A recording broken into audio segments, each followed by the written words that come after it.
your vibe attracts your tribe, you know what I'm saying?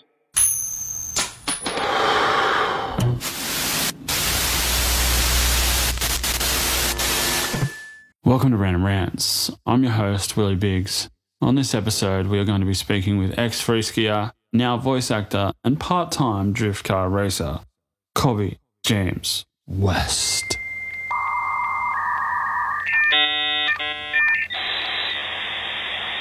G'day, Colby. Welcome to the show. Welcome to Random Rants. How's your day going? Can you tell us a little bit about yourself, where you're from, and yeah.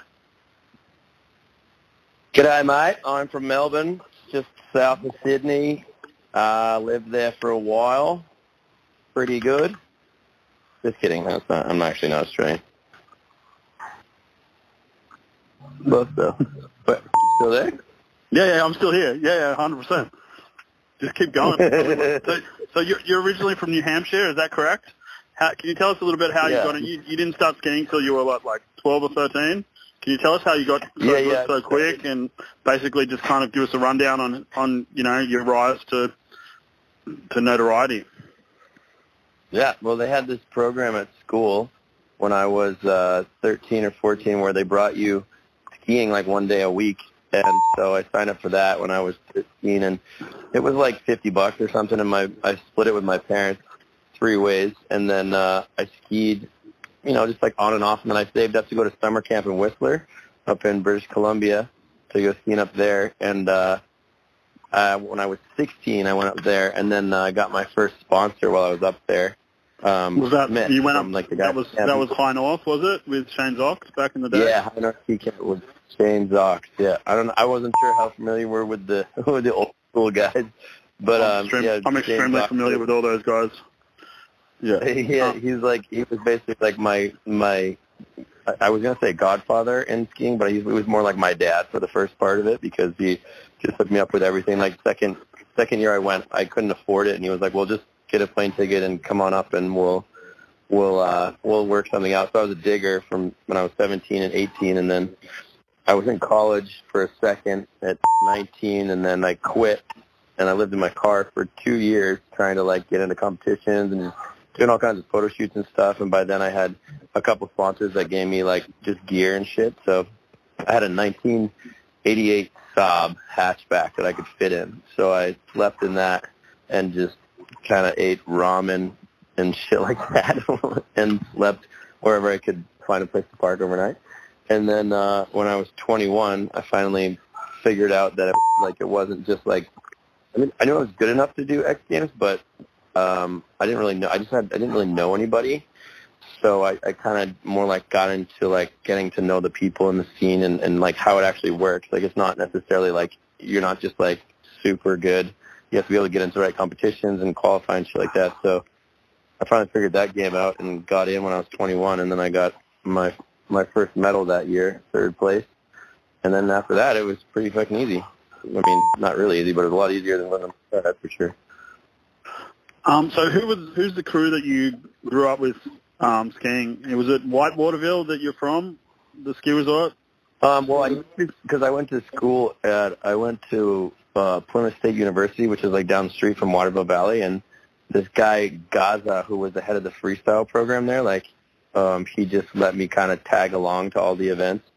I think it kind of pissed off some of the kids that were actually in the academy because I wasn't really. He just kind of like to have me around, so I would just go with them and sort of be moochy, which kind of sucks. But yeah, it was just super helpful because he was just such a nice guy and let me tag along.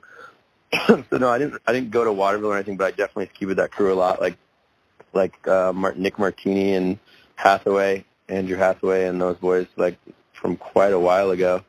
And then I would say mostly like my crew after that was like Whistler. Like those boys, because I was in Whistler all the time for summer camp. I've been going there for 16 years, like I said, since I was a tiny lad. So I got to know those guys pretty well. Whistler was like a second home for a while, for sure.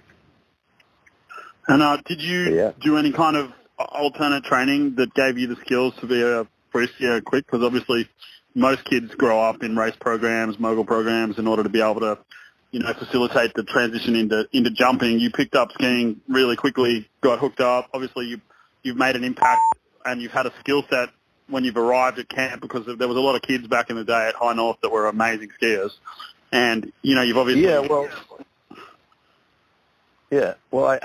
I guess I was kind of, when I was younger, when I was really little, I wanted to be a stuntman, so I would just jump off of shit and like roll around, and learned how to do flips pretty young, like on the ground and stuff. And then once I got on a trampoline, then I learned a bunch of moves. And then me and my buddy, when I was in high school, I was like 16, 17, we would at soccer practice, we would run half of the distance that we were supposed to run. Like at soccer practice, you're supposed to run for a couple miles or whatever, and we'd run straight to my friend's house and then just go jump on the trampoline and watch the ski movies and then try to emulate what they were doing on, like, in the video.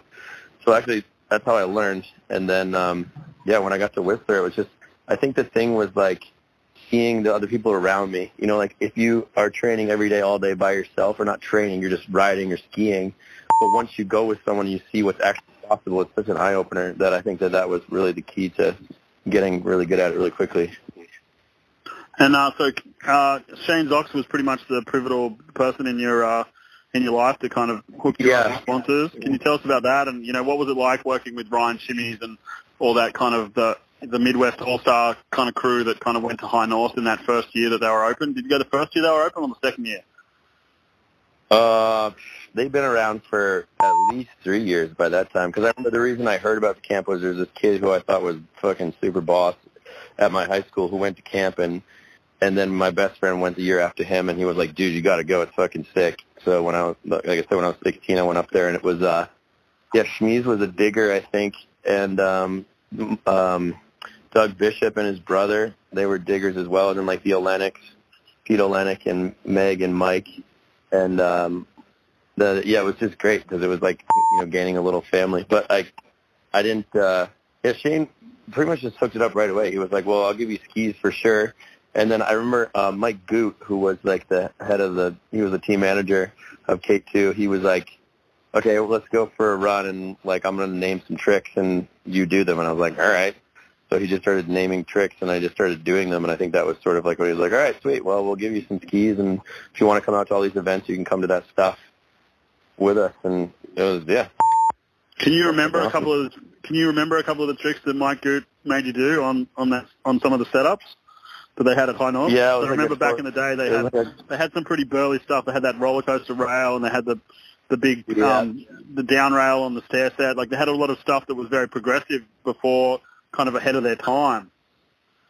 Yeah, especially that year that Pep came out with the Public Enemy that first year. Right. That was exactly it. And I remember Pep being there. Actually, I have a funny story. I don't know how G or R-rated you want to go with your podcast. Go as R-rated as you want. We like R-rated. Okay.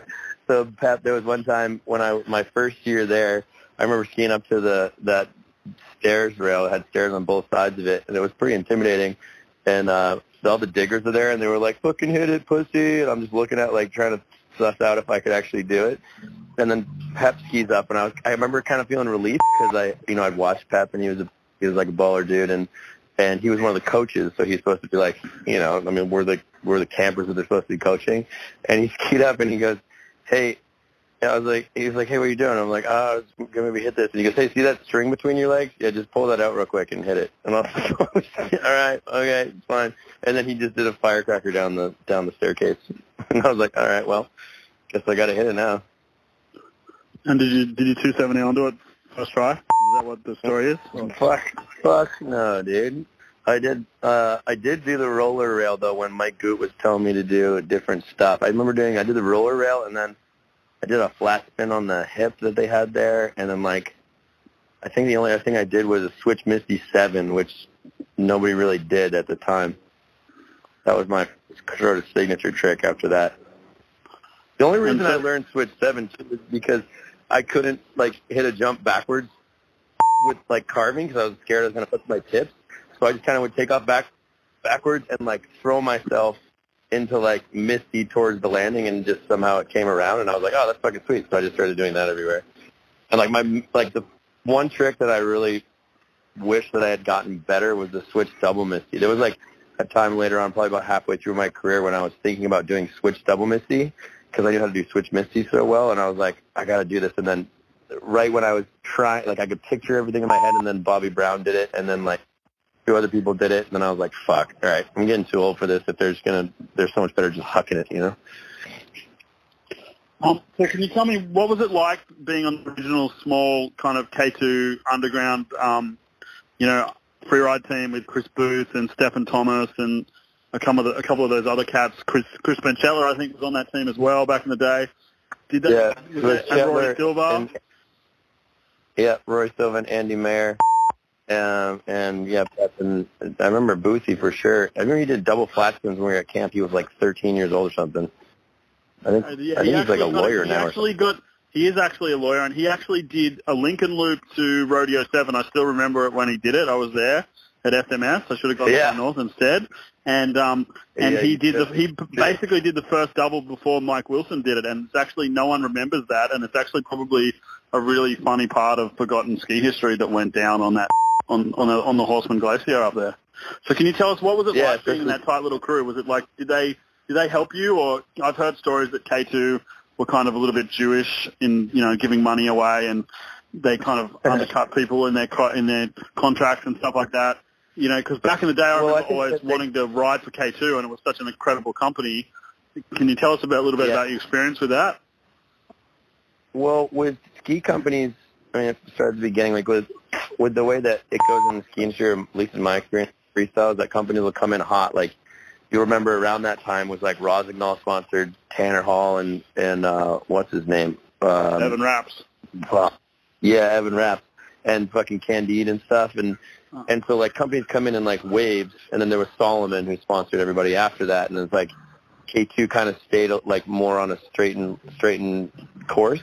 And I think the reason they were able to do that is because, they were a little bit more about like making it a family and a community and helping their athletes become part of something instead of just tossing money at the situation, which I admire about K2. I mean, in the beginning, for sure, I learned a really good lesson from K2 as well, which was that they didn't, they weren't willing to just toss money. So like after my first semi-successful year, like the year before I was going to X Games, I wrote this letter to K2, and I was like, hey, like, this is my plan. Here's everything I've done. Here's how much it's costed me, and here's how much I'm asking for. Like, just help me cover my costs.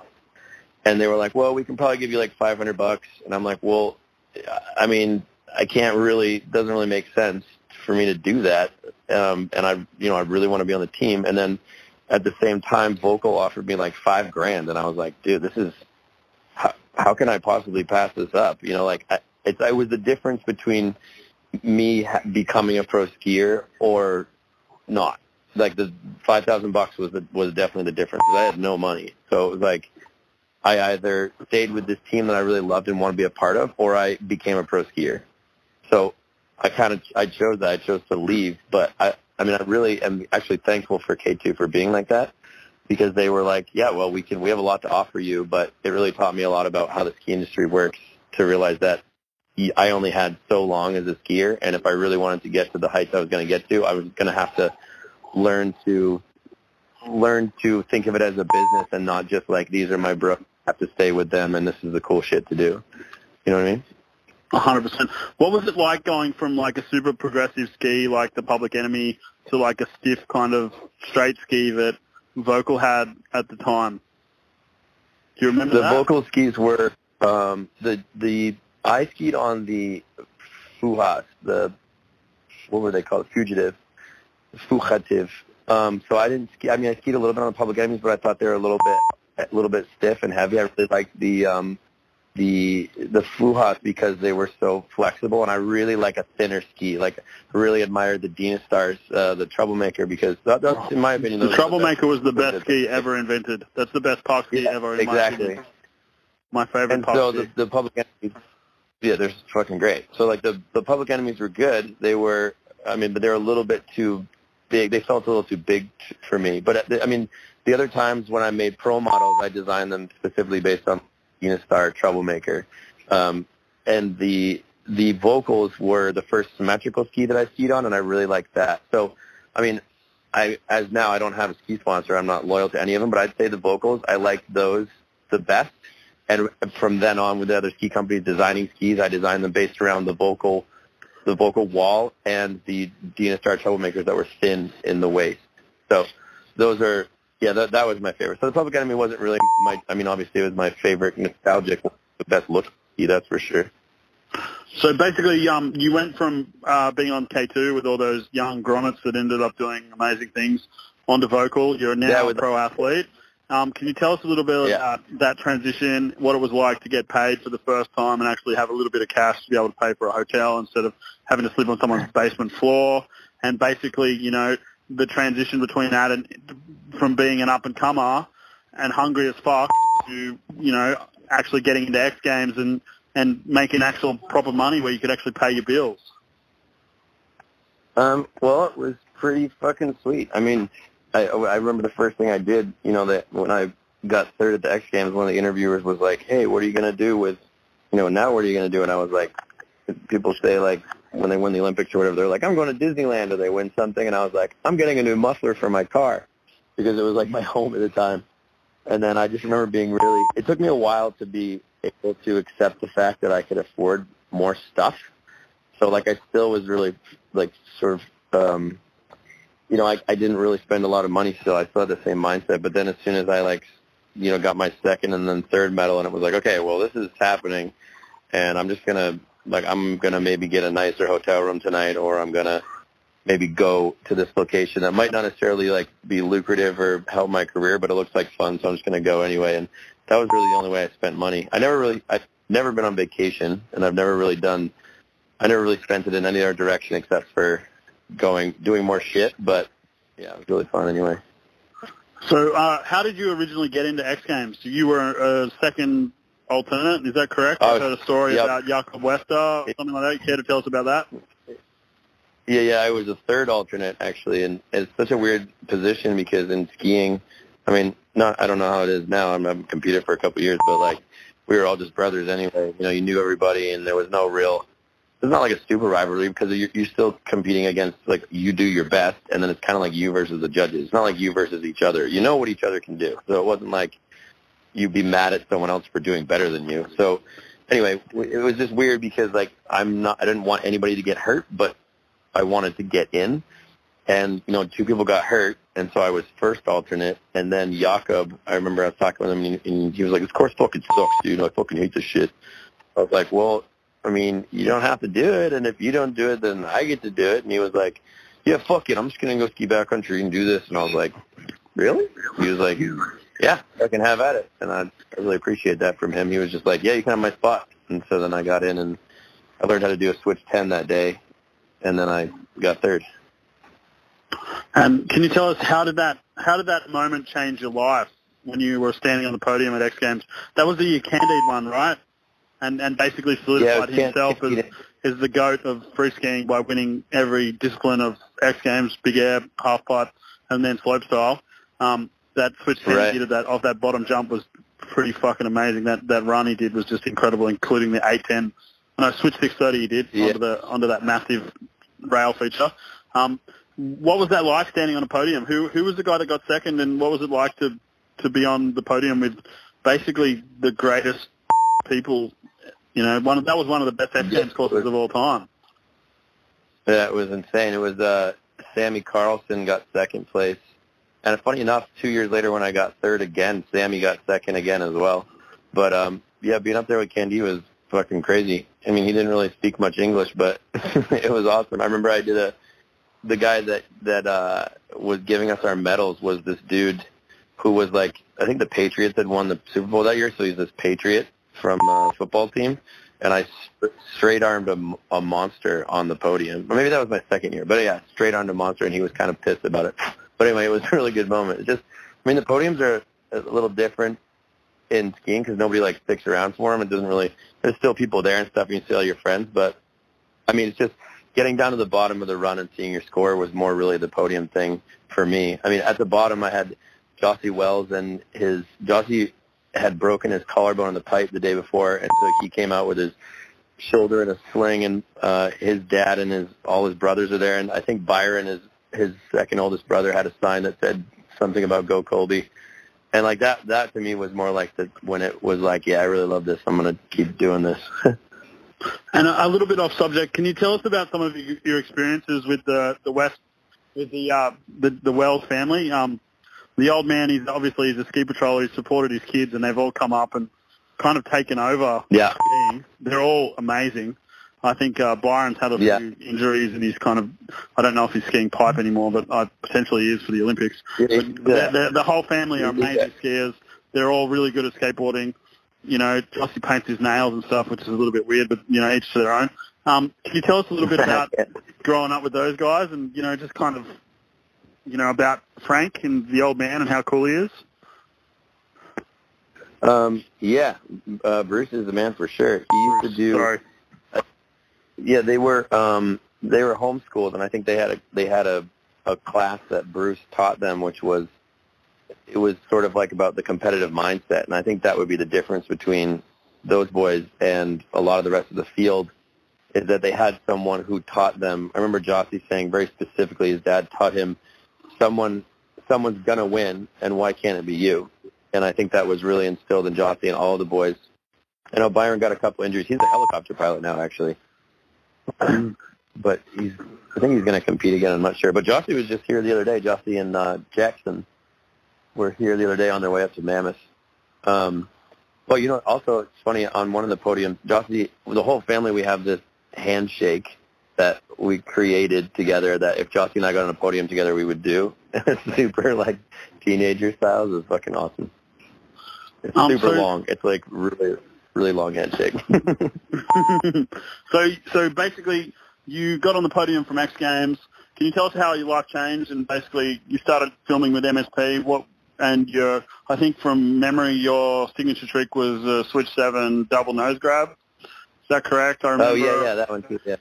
I do remember a cover of an NS of New Schoolers back in the day, and you were doing a double nose over at High North during one of those old school helicopter sessions. I remember seeing you for the first time on the cover and going to, I think I'd seen you around on the Horseman Glacier because I was real good friends with Stephen Thomas back in the day, and I remember seeing you up at Whistler on the Glacier many years ago. I think that might have been the same year that Bootsy did that double. But can you tell us a little bit about how, you know, like just kind of how your life changed and basically what was it like to be a pro skier in that time frame of life? You know, everything's changing. You're on the verge of creating a new sport. X Games is massive. Action sports are kind of at their peak. They've kind of like dwindled off a little bit. It's not as crazy anymore. Everyone's doing quads, and you know, it's not the amazing hoo-ah that it used to be. You know, what was it like being a kid from the East Coast, basically thrust into the media? Well, I love to do characters and all that type of shit, and I really like being in front of the camera. It's fun for me. So that part wasn't too hard. It was just like I actually remember that New Schoolers thing. That was like the only internet site you could go to for skiing stuff, and they put that picture up, and I was I was shooting with level 1. Actually, wait, let me go back even farther. When I was at Waterville, my buddy Hathaway, you remember that kid Andrew Hathaway? I do remember Andrew Hathaway. Yep. Yeah, banger. And he and I were doing rocket grabs, like double tip rocket grabs on everything. Like we'd do it onto rails, and it was just like we were just doing that as a joke. And then I was at a level 1 shoot with Friedel Cody in Mam, and I just, as a joke, did a Switch 7 double nose, and he was like, go do that again. And I was like, it's just like a funny trick, dude. Like it's not I don't really think of it as a real trick. And he was like, are you kidding me? Go do that again. And I was like, all right. He's like, just hold the grab longer. And I did it. And they had it in the movie, and then I did it at that thing, and they put on the covers of New Schoolers, and I was like, that's when I sort of realized, I was like, oh, wait a minute, like, my job is not to be, like, trying to catch up to the people that I look up to. My job now is, like, to try, not even, I don't know what the job, but, like, what my goal is now is to, like, be as creative as possible and see how far I can push, like, the entertainment and, like, technical side. So I guess that's how it would have changed, is when I realized, like, I had the power to create something instead of just emulating. And so did you grow up watching, being from the East Coast, did you grow up watching Berman's movies like Balance and, you know, Second Generation or whatever the second movie was called? No, no, it wasn't so much. I mean, I really liked Berman's movies, but I don't remember those as much. I mean, the ones that I watched were, like, High Society. There was another one, 13, like the Cesare's movies. I watched Johnny's movies when I was younger. 13 was probably the first big one. Yeah, all the Four Boys stuff was really huge to me. And then there was one that we watched a shitload that wasn't even really like, it wasn't one of those mainstream. It was Parental Advisory, and that was like a Whistler ski movie. I remember that. You ever see that one? Yeah, that was the one with Brett Murray Carlson, and he died actually on a gap in Creekside actually. And ironically enough, that was why. Do you remember Trenton Patener, the pro skier that did the double backflip? Oh yeah, of course. Yeah, he used to be a coach at SMS. He saw Brett do that gap, and then he died in his arms, and that's why he quit skiing. And I remember that with the pig and the animation, and I totally remember that movie. 100%. That was like super. That was super influential in my life as well. I remember that. I watched that a lot of times. The first segment that Brett had, and he did Demansky's, he did Jordan, he did all these massive cliffs, and it was to Broham from Pennywise, and Pennywise actually did that specific song, and they actually recorded it for the movie, which is pretty insane. And that was an incredible movie. That's great. And then the other influential ones I would say would be like Iberg films, like Royalty was fucking sick. That was one of my favorites. Just best thing you've ever said in my entire life. Well, I remember being at SMS, and Phil Bellinger gave me a tape that Iberg made that was like the mixtape from Royalty. And that was like, I played that tape so many times when I came back to Australia, and it blew my fucking brain away. And when Royalty came out, I must have watched it 3,000 times. It was by far my favorite movie. Yeah, it's great. Fantastic. So after that, you podiumed at X Games a couple of times, and then you started filming with MSP. What was that like? Steve Winter and Murray Waite and Scott Gaffney. Yeah, it was awesome. I mean, the way that I got into it actually is I was doing I was with Yoon or TJ or somebody, and they're like, hey, we're going to do a shoot in Mount Hood with MSP. Do you want to come along? And I was like, yeah, fuck yeah. So, like, my first segment, we're doing all those voices and shit. Actually, that was an interesting time because I was filming with Level 1, but they then as soon as I shot that one thing with Matchstick, I mean, I still wanted to shoot with Berman and Level 1 and stuff, but I didn't hear from Level 1. I wrote to Berman. I wrote to Berman, and I was like, hey, when are we going to film? And I didn't hear from him the next season until I saw him in Whistler at the WSI, the World Skiing Invitational, and I was like, dude, what the fuck? He's like, well, I saw you in the MSP movie. I thought you were filming with them now. And I was like, oh, is that how it works? Like, you just don't want me in the film anymore if I'm filming with a, I guess, quote-unquote, bigger company? And he was like, I don't know, blah, blah, blah. I mean, we're still good friends, but it was just so weird that the business again came in where you're like, oh, okay, so, like, the loyalty thing is a really huge factor, and sometimes it's not. But did you have to deal with a lot of politics coming through? Obviously, you're a pretty likable guy, you're pretty funny. Most people probably, like you a lot. You're not like an arrogant douchebag like a few pro skiers in the game. Was it, what kind of hoops did you have to jump through to get to the level that you wanted to be at? Well, I wouldn't say not too many hoops. I mean, it was in the beginning. Actually, I could tell another story about that type of thing. Do you remember Tim? Oh shit, Tim. Fuck, he was on vocal with me. I can't remember his last name now. But he and I were on the same team, and he was like the party kind of guy, and like he used to go out and get hammered with all the dudes, and he was pretty good, but he wasn't. I knew that I was better than he was, but he was getting all of the, he was getting paid, and he was getting all of the attention, and he'd get like the posters, and they'd put him in magazines and shit, and I was like, what is the difference between this and what I'm doing? I'm clearly better, but there's a lot of bro-y situations or politics in that where, like, they just liked him more than they liked me because he would go get wasted with them, and, like, not even just that, it was, like, they were, like, really good friends with him. And so it was kind of like a wake-up call. It was like, okay, well, I'm either going to be really good at this or I'm going to just, like, not going to do very well. That was, like, right before I did X Games, and as soon as I got into the competition scene and found people that I really enjoyed being around, like the Wells brothers and Simon, Dumont, and Peter, and TJ, all those boys. Before that, I almost quit because I just didn't like being around that you had to be so sceney with it. Do you know what I'm talking about? 100%. I always like doing my own thing on the side. That's why I ended up doing big mountain comps instead. 100%. Yeah. Yeah. And so I don't really deal with that too much. I think I just realized that there was two elements to it: was find the people that I wanted to be around, so that the politics didn't really matter, and also just be as good as I could possibly be. Like the better I did, the easier it became. So after you've podiumed at X Games, I think 2 times, then Guerlain Chusset, a 3-time world tour champion for freeride, has come along and met some rich investor, and he started Corrupt in France, and he's basically created a super team, including you. I think your friend Richard Perman, Candide Sovex, basically the who's who of free skiing at the time, and they've thrown a whole lot of money of it. And with Guerlain's presence in France, the guy was a rock star. He's obviously got a lot of pools. Yeah. Can you tell us about how you got on, how they initially contacted you, and basically about your experiences with that company? Well, it's interesting coming onto a company, especially because they named themselves Corrupt, which doesn't really translate into American as any sort of, it's not even clever. It's just like, this is not a real word, and what are you talking about? It was like, there's something out of like, yeah, we're punks or something, but like they clearly weren't. It's also skiing, so you can't really get too punk.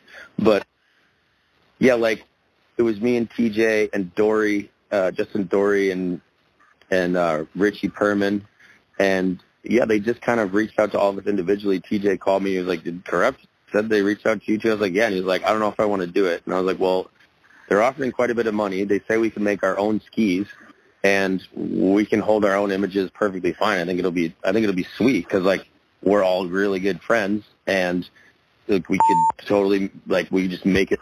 And he was super skeptical of it, but it turned out being really good. Like the thing is, in Europe, skiing is way bigger than in America, so they really treated us like rock stars on the team. Like they would fly us over there for like team building shit, and they gave us all Mini Coopers as signing bonus and shit like that. It was really cool. And I mean, the best part was that we got to design our own skis. So my skis were, I basically took the Vocal Wall, like I said, and the Dynastar, and the Troublemaker brought them to me, and I was like, make this. Combine these two and make this. And they were like, yep, we can do that. And so they were like the best skis I ever skied on. So can you give us a ballpark figure of how much they threw at you for that year? Was it a 2-year contract? Is that correct? I remember Gus Kenworthy was a young little grommet.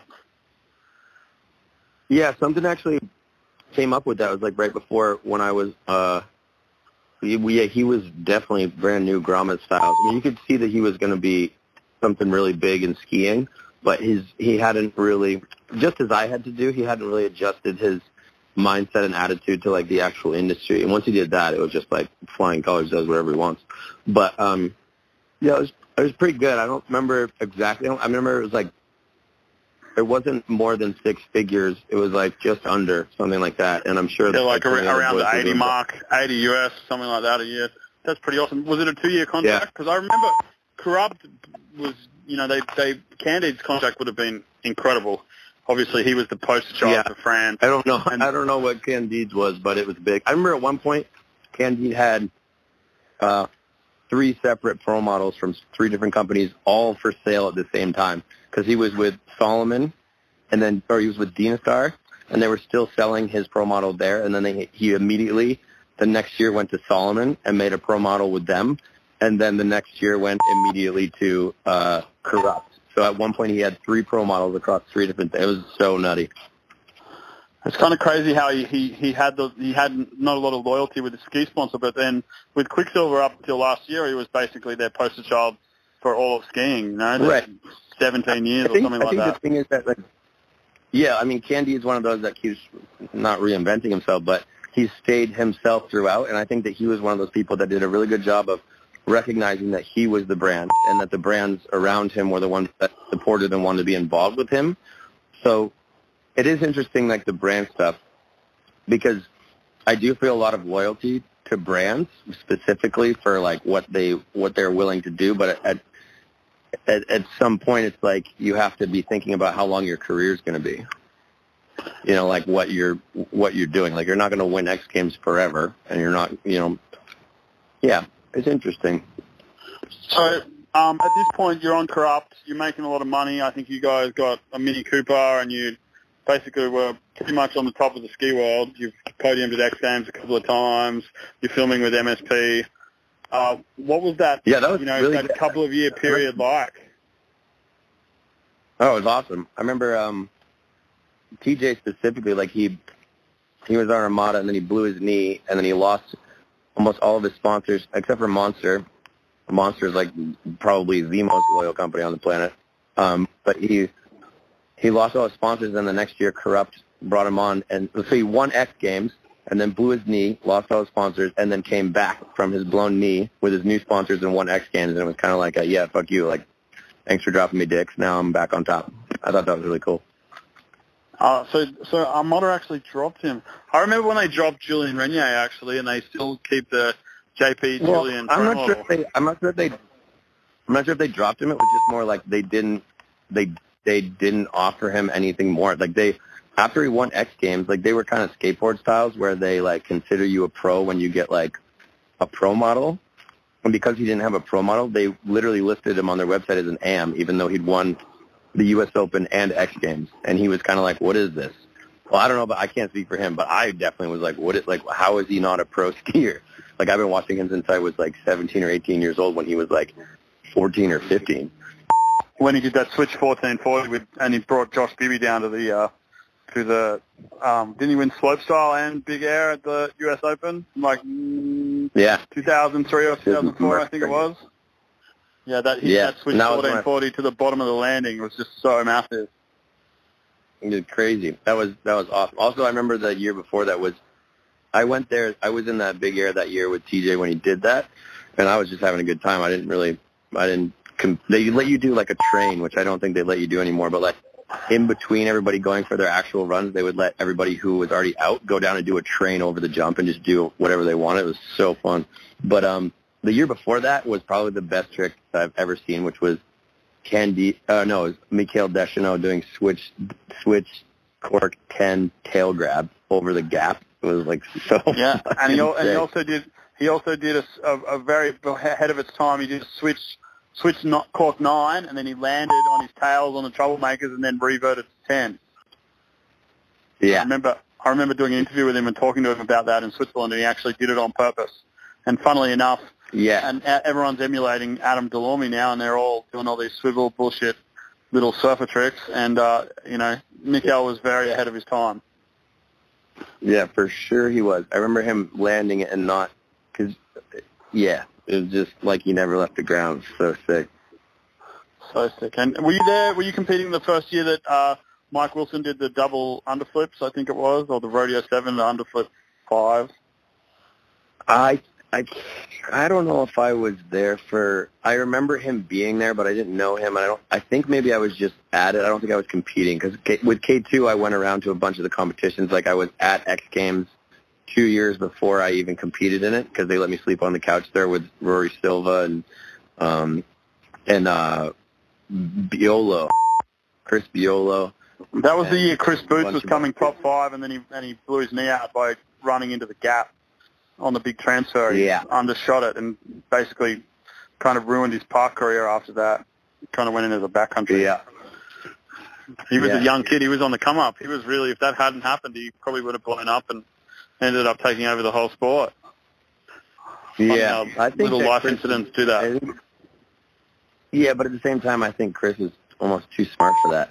He's super smart. I think that he recognized that he had better things to do with his mind and his body than that. I mean, he was super respectable. He was such a clever, funny dude. So smart. That actually reminds me of, do you remember when I made that rap video with John Sims, the that was pro thing? Yeah. Can you tell us about the Ian Olsen sessions and what that was like you were on Team America, great. Is that correct? Yeah, we were Team USA, because they already had a Team America, which was which was Simon and who else was that? I guess it was Simon and Sammy. No, that was the year after, I think. Yeah, that was the year after. I can't remember. But what happened was it was supposed to be Tanner Hall. I talked to Yoon, and he was like, I really want you to come. Maybe you can come and just hang out or whatever. And I was like, all right. And so it was the first year of it was the second year of the JOI. And he was like, well, we already have the teams. It's Simon and, God damn it, I can't remember who it was. But it was Tanner Hall and Sammy were supposed to go. But Tanner and Yoon are, they're from the same era, but they're very, very different people. And so I think Tanner was like, yo, fuck this shit. This is just like a Yoon fest.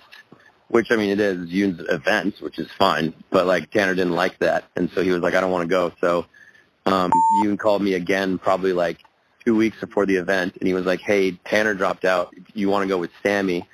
And I was like, I don't know if I really want to go with Sammy because we are completely different people. And he was like, just call him. And I was like, all right.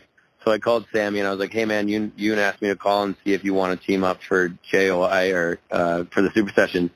And he was like, I think I'm just going to bring my buddy from home. And I was like, all right, totally fine. Like, it's all good because I didn't really want to. And I talked to you, and I was like, yeah, he said he's going to bring his buddy.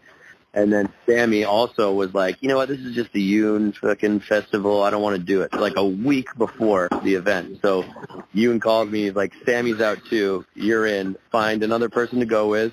Find 2 filmers and a photographer and get here. And I was like, oh, shit. So I got the cinematographers with no problem because everybody wants to go. And then I asked, I called Sims, and I even went on New Schoolers, and I was like, hey, who should I bring? And people were like, bring Bobby Brown or bring LJ Strenio or like a bunch of people. And I was like, I don't even know these kids. Like, I don't know how that would work. And I talked to my friend Sims, and I was like, hey, who should I bring, man? Like, I don't know what to do here. And he goes, fuck it, dude, just bring me. And I was like, all right, yeah, let's do it. So he was like, yeah, we'll bring Alex O'Brien, too, the photographer. And so we went there, and the first 3 days, I remember being like, okay, guys, we're not going to do this in the traditional way. We're here to make the best video. So, like, we're not going out. We're not going to do anything until we sit here and come up with what our premise is going to be. And the whole time, John and I were singing that song by Mano and T-Pain. And John was like, let's just make a rap video and, like, make up our own lyrics. And I was like, fucking, all right, let's do it. So then we just made this rap video, and we lost. We got dead last. It was pretty funny. What was the name of the rap video for people unfamiliar with ski culture? My friend is a pro, and you can watch it. We made it in about 8 days, I think. Like, came up with the whole thing and shot the whole thing in 8 days. But the reason we lost was because we didn't do. They actually judged the videos not based on the editing or anything like that. They only judged them based on the tricks. So it was like a big error, but like. So clearly, I was doing 0 spins and like 360s and shit. Like, there was no way we were going to win if we'd known the criteria. And even if we did, there's no way we could keep up with like Jakob and Yoon and all those boys doing gnarly shit. So, yeah, we got dead last. So after that happened, you've kind of, solidified that you're a pretty funny guy that can do lots of impersonations, which I'd love to hear a few after the interview's done. Can you tell us about your little transition from that and basically how you started getting into, making voices and being the funny ski guy? Well, I always kind of did that shit, obviously. Like, I'm sure my sister and my mom are pretty sick of it, but I just do voices and try to make funny shit all the time. And also, when I was, like, making ski segments with MSP, like, or even with Level 1, like, it felt weird to me to just do, like, a ski segment with no other kind of entertainment in it. So I'd always try to come up with, like, a skit or, like, a thing because I thought, I didn't really, like, I didn't feel like I was entertaining people unless I was making them laugh. So I kind of shoved all that stuff in there. But, yeah, it was... Do you think that took away from your skiing a little bit, or do you think it added to it over the years? The only time that it took away from it was, at the end of when I was filming with Matchstick, it was like they were, like, hey, what are you going to do this year? And it wasn't asking me, like, about where I wanted to go or what trips I could go on. It was more like, what are you going to do for a skit? So it was like, hey, I still know what I'm doing. Like, I really want to go hit, like, 150-foot jumps with you guys and do gnarly shit. But I was kind of pigeonholed into doing just comedy things. And so my last segment with them, I had 4 days. They gave me 4 days to make a segment, and I was like, all right, well, I don't know what I can do with this. And, I mean, it's not really a big deal. It just, like, to me, it was kind of like, okay, well, I should probably figure out some other way to show off my skiing than or move straight into just doing comedy stuff. Yeah, so you've podiumed at X Games for the third time. You've dropped Corrupt. After you've dropped Corrupt, and Corrupt has basically fallen of the wayside because Gerlach is obviously off racing rally and doing his own thing and being a rock star that he is. Yeah. Can you tell us what company did you get on next, and what was the transitional period into the more entertainment side? How did that go about? Well, the next one was Kessly, which was an Austrian company, which was really awesome because that was the first time they were like, we only want one freestyle skier and we want them to be entertaining and we want it to be you. And it was kind of overwhelming. And they were like, we're going to give you 3 pro models. And obviously I was sort of on the downslope of doing well at competitions and stuff. And so obviously I can't say no to that opportunity. Plus they were like, you can design these 3 skis. So I designed 3 different skis, the Colby, the James, and the West. They're pretty good. But it was just, I was sort of forcing myself to continue to want to compete, which I didn't really want. I mean, if you had asked me then, yes, I do, I love it, and I want to do this and that. But I think really I didn't realize it yet in my own mind that I was mentally done with it. So it's unfortunate for Kessly because, it's not like I was untruthful. I definitely did want to still do it. But I think that it just was the time when I was like starting to check out mentally. But and what was that really like dealing with that new company that basically hadn't, it had the reputation of being more of a recreational ski company, and then they pushed their way into the freeski market. They probably gave you, a reasonably cash handout. What was that experience like dealing with those guys? And in reference to what you said earlier, the skis that you built for them, the 3 pro models, were they based off previous vocal models in the Troublemaker? Was that what you looked for inspiration for when you created the ski? Yeah, they were based on that. Like the backcountry ski was the West, and that one, they were all symmetrical because as soon as I got off K2, the next skis I was on, like we said, was vocal, and that was my first X Games. That was 11 years ago, and since then I haven't skied on anything except symmetrical skis. So that was what I wanted. So I made all the skis for Kessly were symmetrical. And I think they worked out pretty well. The skis were really decent. I gave them the specs on what I really liked, and then they gave them to me and were like, okay, try these out. What do you think of these? And here's some ideas we have for you as well. And it really, that was definitely the most involved with the development that I've been, especially with, they have that holotech technology with the tip and the tail of the ski they have it's very thin up there. It was like a little circle. I don't know if you're familiar with it, but I thought they were like, yeah, we really want to promote this holotech thing. And they were kind of like, they were trying to push it on, and I was like, well, I don't really, that's fine. I can help you promote that, whatever. But then as soon as I tried them, I realized that it took a lot, like a shitload of swing weight away from the tip and tail, and those were really, really good. The Colby Pro model that they made, I think they're the XX180, XX80 or something like that. But they were really, really good. Can you remember how wide they were in the width? It was 80 underfoot. 80 underfoot. So you always skied a little bit more of a skinny ski as opposed to having 90 or 100 mil underfoot. I think it's the reason why is probably what we talked about with Mikhail, and those 80 underfoot was the Troublemakers. I'm pretty sure, and I just loved the way that looked with Mikhail, and then when I skied on him, it was like you had a lot of control. So after that, I stuck with 80 underfoot pretty much.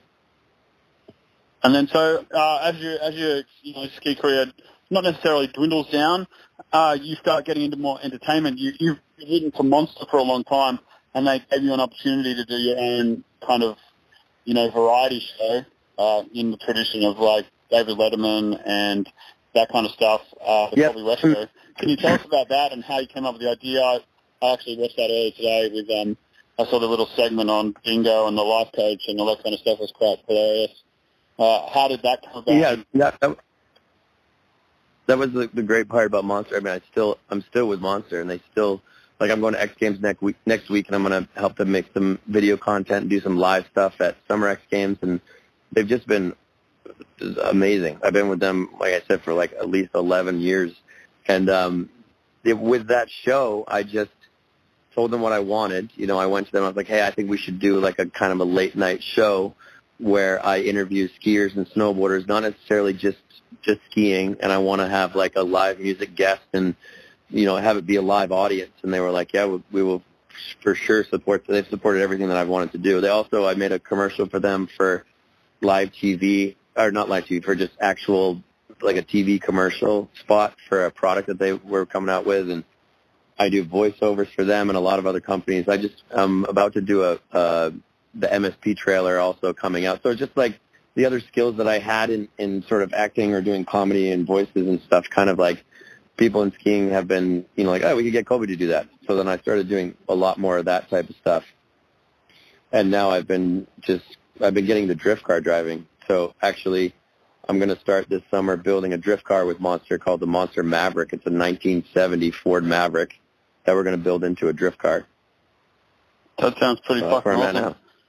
So as the ski checks kind of dwindled down and you stopped competing and making, you know, obviously you paid him at X Games, you're going to get, you know, $5 to $10,000 for second or third.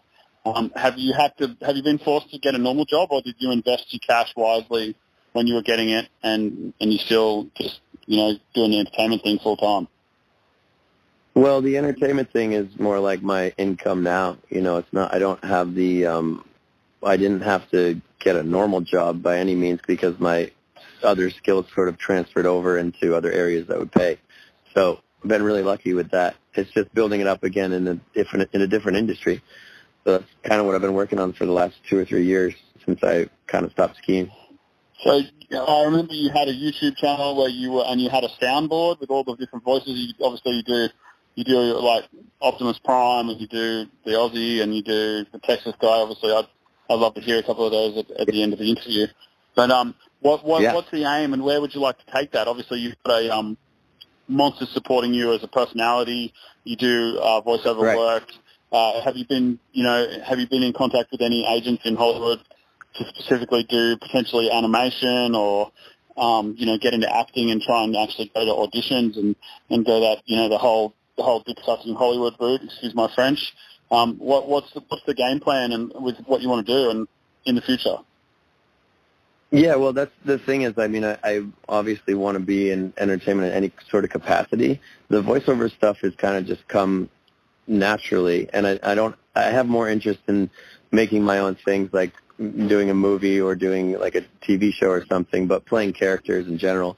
I mean, I did one a couple of weeks ago with a drifting thing where I played a Colombian guy who's like a fashion expert, and it was like a man on the street type thing where I go up to people and ask them about their fashion and stuff, and that stuff I really enjoy. So I'm just going to keep doing that and see where it leads to. And I've been just writing a lot of things and trying to figure out what would be good. Actually, one of the guys that I talk with now is this guy Steve Bellamy, who's from he used to own the Ski Channel, and he's been really helpful in trying to push me in the direction of that I should be doing characters and things. And so he supports me big time. If I have an idea for some characters or a show or something like that, I just go to him and he helps connect me with people who can maybe make it happen. Fantastic. So yeah, it's in the works is what I should say. So in a perfect world, I remember listening to the other podcast that you did with the other guy from K2. I can't remember his last name. Powell. Not Mike Good. Yeah, Movement. The Power Movement. That's correct. It was on Powder Radio. Yeah. Anyway, so that gentleman, you said that your ultimate goal would be to be another Jimmy Fallon or a David Letterman or a Jay Leno. Was this your dream when you were growing up? Because you get to interact with different people. You obviously you seem to be like the kind of character that can get the best out of people and make people smile. Yeah. Well, that is pretty much what I knew I wanted to do. I think that's why I didn't push really hard to stay necessarily so relevant within skiing, because I knew that I had other things that I wanted to accomplish, like beyond it. But as I said, it's pretty much in the works at the moment. But yeah, that's what I would really like to do. If I could do, and this is one of the reasons why I came up with doing the talk show with the ski thing, is because I wanted to show that I could do that. Might have been a little premature with my experiences. I've never done that before, but it doesn't really matter. I'll kind of try it either way.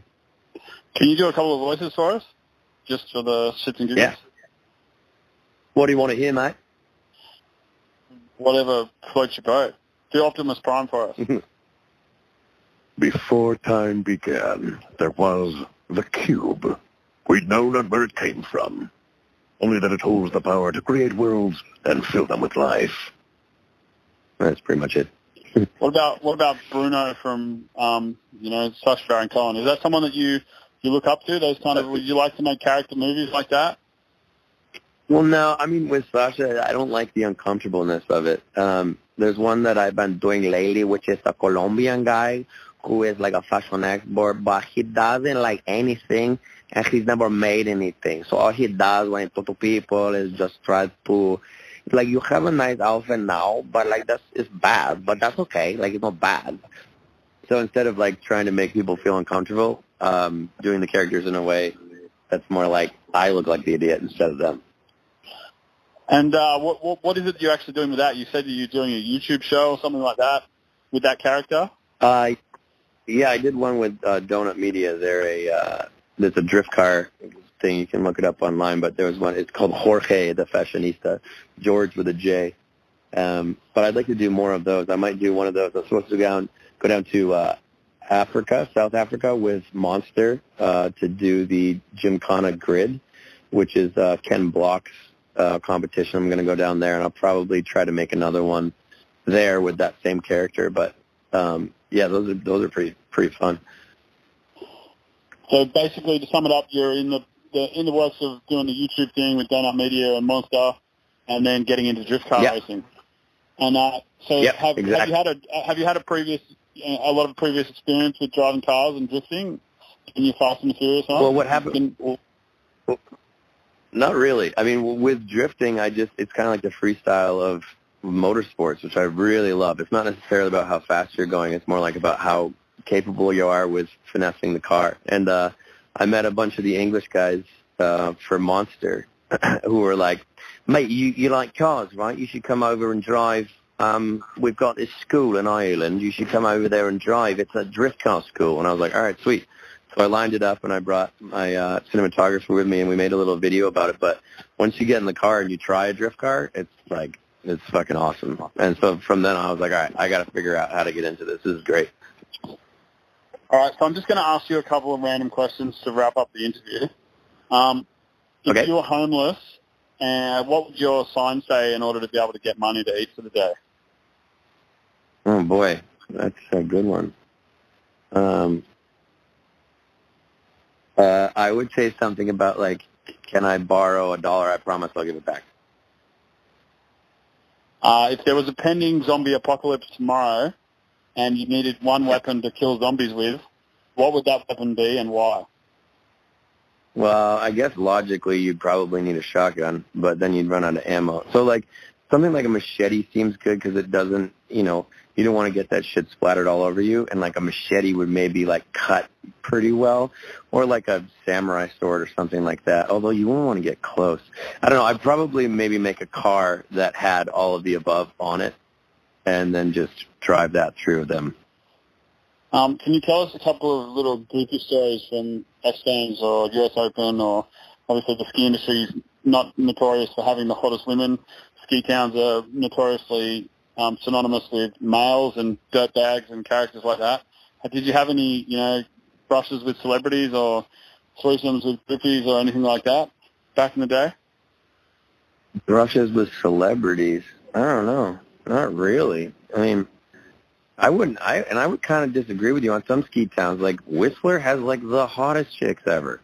There's a lot of hotties there because I think of it as, like, the Hollywood of Canada, because, like, in America, everybody who, like, wants to try to make something of themselves, they go to Hollywood on the West Coast. And it's sort of the same in Whistler. Like, you really don't meet many people that are actually from Whistler there, and all of the hotties just go there and work in the bars and stuff. So, yeah. Whistler's one ski town out of 100,000, Whistler has yeah, I suppose. But if you go to Bozeman in Montana, or you go to Fernie in British Columbia, or you go to, like, a ski resort that's full of English chicks that, we call it chalet girl after they come to the beginning of the winter and they're skinny and look hot, and then by the end of it they've drunk so much Genepi and beer and eaten so much fromage that their asses, looks like a Mack truck. Yeah. Well, I mean, I don't. I mean, I think all my friends would tell you. What's that? Yeah. What were you going to say? Yeah. Interested. Well, I don't mind that. I don't mind it. You know, I like everything. Okay, so you're a complacent shopper. I like that. Last question: do you surf at all? Yeah, I've been surfing a couple times. I'm not really much of a huge surfer. I never really I didn't get the bug. I know how to do it, but I've only been maybe like 20 times in my life, and I never really got like man, I can't wait to get out in the waves, bro. I just kind of didn't like, a couple of times the only times I've surfed here in California, there's been people out there that get pissed off, and I was like, this isn't fun. It's like you're trying not to piss people off, or, yeah, I didn't really get it. People get in fights and stuff, but the times that I did go that were really good were like, I went to Norway one time with Yoon, and we were surfing with orcas, some killer whales. It was a little scary, but it was really fun, and then I've been in New Hampshire, and then also in Whistler, which was great, because Shane Zox used to bring us at High North. He would, at the end of the year, he would bring all of us out to Tofino to go surfing out there on an island. It was super sick. So you back to your ski days. You're filming with MSP, freshly groomed, backcountry jump that you've just shaped up. First hit into powder. What's your warm-up trick? Powder, fuck, that shit was really hard, especially coming from the East Coast. It took me a while, but like warm-up trick would probably be like either like a switch Misty 9 or a switch Cork 9. Nothing too crazy. Now, you were pretty good friends with Yoon Olsen back in the day. He's kind of always been synonymous as the pretty boy, playboy kind of skier that actually made proper money, got sponsored by Lamborghini and banks, and created a company called Douchebag, and now he's dating a supermodel blogger. Do you have any Yoon stories for us that are, interesting that people would like to hear? Well, yeah, actually, you can see us.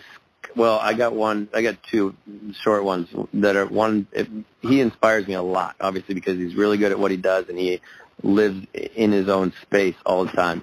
So, like, I remember when he was younger, he told me about the reason he really likes cars is because they would go up to the ski mountain. He didn't grow up with a lot of money, and they would go up to the ski mountain, and he'd see all the ski pros with their Porsches and stuff. And so to him, a car was like a status symbol that you'd made it as a professional.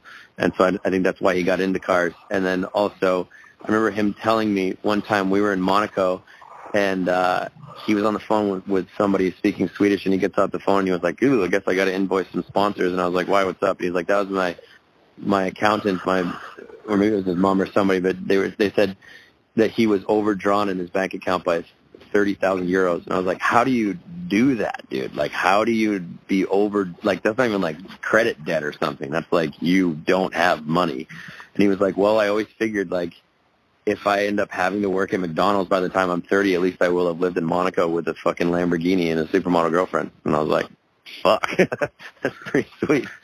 That's a interesting mentality that most people don't he's have. blown up now. He's almost got 1 million subscribers for his YouTube blog, and he's been vlogging the shit out of it, fast cars and women and travel. Any aspirations to collaborate with him on any content?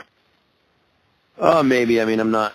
I talked with him a couple years ago about it, but he was like, when we collaborate, though, you better be ready, because you want to make sure your following's huge and you're ready to receive, or it's going to be a good collaboration. I was like, yeah, okay, that makes sense. So I haven't really had any aspirations recently because I'm trying to figure out what it is exactly, which direction I'm going.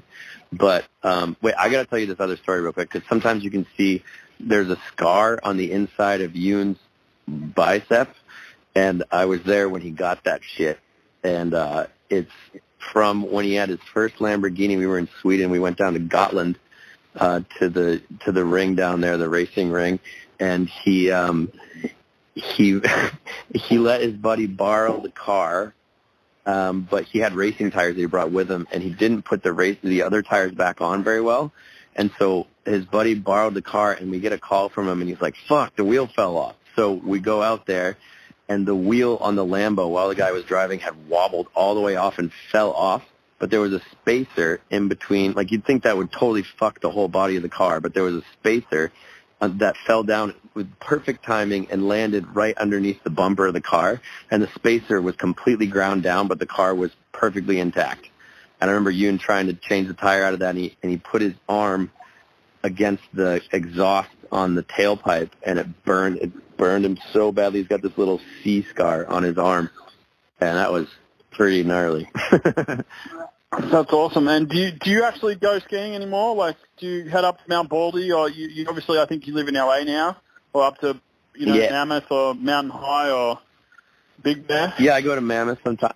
I go to Mammoth or Tahoe sometimes. Not quite as much as I probably should, but I went up there this winter, and I have a plan to do a drift car mixed with skiing video that I'm trying to sort out the logistics of how to make it happen and where to shoot, because you need a good space for the car. But I would love to do one where, I'm jumping over the car and the car jumps over me, that type of stuff. So hopefully there'll be a lot more skiing coming up this next winter. Fantastic. So do you still have the skills to pay the bills? Can you still do doubles and switch tens and all that kind of stuff? I know obviously you're a little bit rusty, but still got that skill set somewhere? Yeah. It would take me a little bit, but I'm for sure I could probably do all the same tricks that I did. I know the only thing I would worry about is that my legs wouldn't be as strong as they used to be because I don't do it as often, but other than that, for sure. And any aspirations to film one last ski segment before you quit and go to Celebrity Land so you can go heli skiing every day? Yeah, well, I think I do want to do one more segment, like I said, with the car. So, mix the two together. I think that'd be great. Fantastic. All right, well, Colby, that was great talking to you. Thank you very much for your time, and thanks for spending some time on Random Rants with us. And it was really interesting to kind of document your history, listen to some crazy stories about on the come up and all the ski game politics, and a few stories from you. And yeah, thanks very much, and you have a lovely day. All right, thanks a bunch, man. Legend. And I'll be sure to listen to the rest of the video blog. It's great. Fantastic. Podcast. The podcast. Awesome. Have a good day, man. Peace. All right. Legend. Cheers. Thanks, man. Cheers, mate. See ya. See ya. See ya, cunt. A participant has left the group call.